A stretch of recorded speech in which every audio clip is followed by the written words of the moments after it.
السلام عليكم ورحمة الله وبركاته. ازيكم حبايبي؟ عاملين ايه؟ يا رب تكونوا بخير. اهلا بيكم في قناة يومك مع مروة احلى. هنعمل بقى مع بعض النهاردة اجمل واحلى فراخ مقرمشة بطريقة جميلة جدا وطريقة سهلة وبسيطة.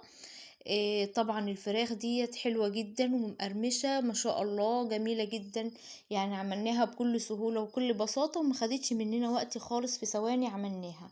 يلا بينا نسمي الله ونصلي على الرسول ونبدأ ونشوف هنعمل مع بعض الفراخ المقرمشة دي ازاي.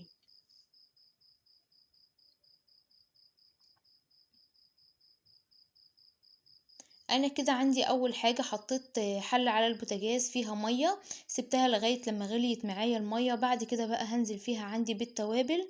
التوابل دي عبارة عن كركم وبابريكا وفلفل اسود وعود من القرفة وورق لورا وملح وبهارات فراخ ومعلقة صغيرة من الشطة. بعد كده بقى نزلت عندي بالتوابل دي كلها، حطيتها عندي في المية واديتها تقليبة بسيطة. وده شكل الفرخة معانا يا بنات. الفرخة ديت عاملة يعني وزنها 2 كيلو.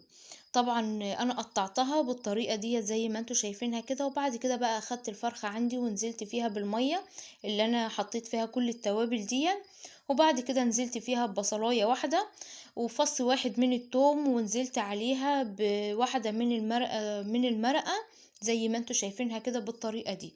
وبعد كده بقى اديتها تقليبه بسيطه خالص وسبتها لغايه لما اخدت معايا نص سوا بس.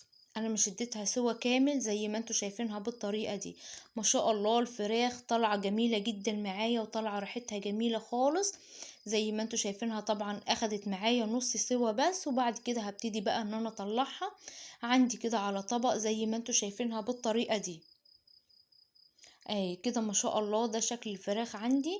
وبعد كده جبت عندي طبق كده فيه شوية من الشوربة بتاعت الفراخ، عشان خاطر ان انا ايه اتبل اعمل بيها الفراخ. هنشوفها بقى بالطريقة دي. بعد كده جبت عندي بقى صينية حطيت فيها كورن فليكس زي ما انتوا شايفينها كده. انا اديته طحنة بسيطة خالص. وبعد كده نزلت في الصينية ديت ب3 معالق من الدقيق. وبعد كده بقى نزلت بمعلقتين من النشا بالطريقة دي. وبعد كده بقى حطيت عندي معلقة ونص من بهارات الفراخ زي ما انتوا شفتوها كده. وهنزل عليها بمعلقة صغيرة من الكركم وربع معلقة صغيرة خالص من الفلفل الأسود ومعلقة صغيرة من الملح بالطريقة دي. وبعد كده بقى هنزل عليها بواحدة من المرقة بالشكل ده زي ما انتوا شايفينها كده.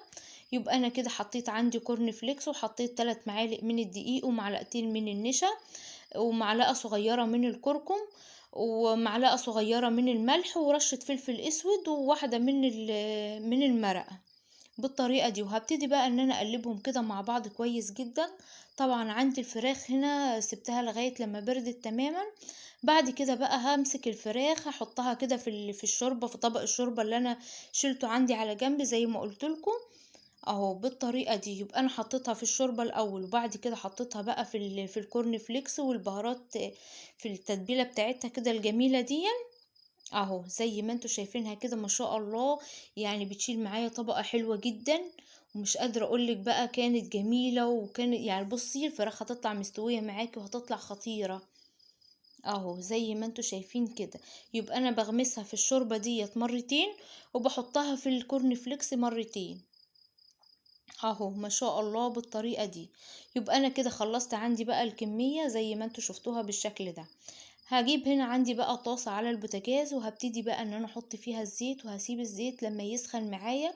يعني مش هيسخن قوي اهو بالشكل ده زي ما انتوا شايفين. وهبتدي بقى ان انا انزل كده بالفراخ في الزيت. ما شاء الله بصي اللون كان جميل جدا وكانت ريحتها جميلة، مش قادرة اقولك كفاية بقى القرمشة بتاعتها.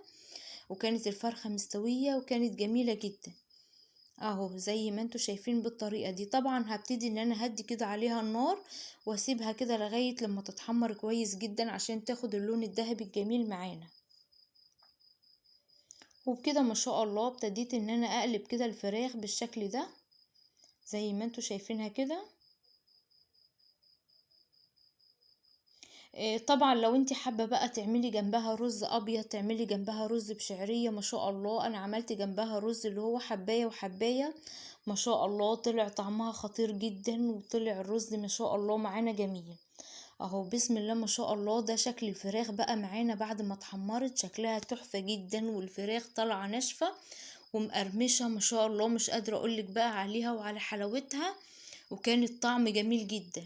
أهو كده بسم الله ما شاء الله خلّصنا بقى مع بعض الفراخ، عملناها بقى بُصّي في ثواني كده بتعمليها، ما بتاخدش منِّك وقت خالص. أهو ما شاء الله طبعًا بتتاكل سخنة كده، وبتتاكل يعني بُصّي مش قادرة أقول لِك لو حابة تاكليها على عيش بتاكليها.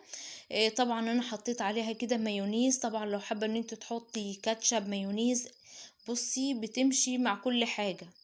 ما شاء الله ده الرز بقى اللي أنا عملته حباية وحباية، وسقيته كده من الشوربة بتاعة الفرخة، بُصّي كان الطعم جميل وكان طعمها تحفة جدًا.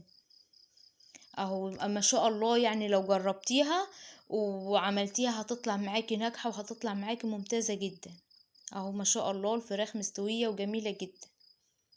يا رب الفيديو يكون عجبكم، وعايزة أقول لِك بقى لو أول مرة بتشوفي قناتي، يا ريت تشتركي في القناة وتفعلي زر الجرس.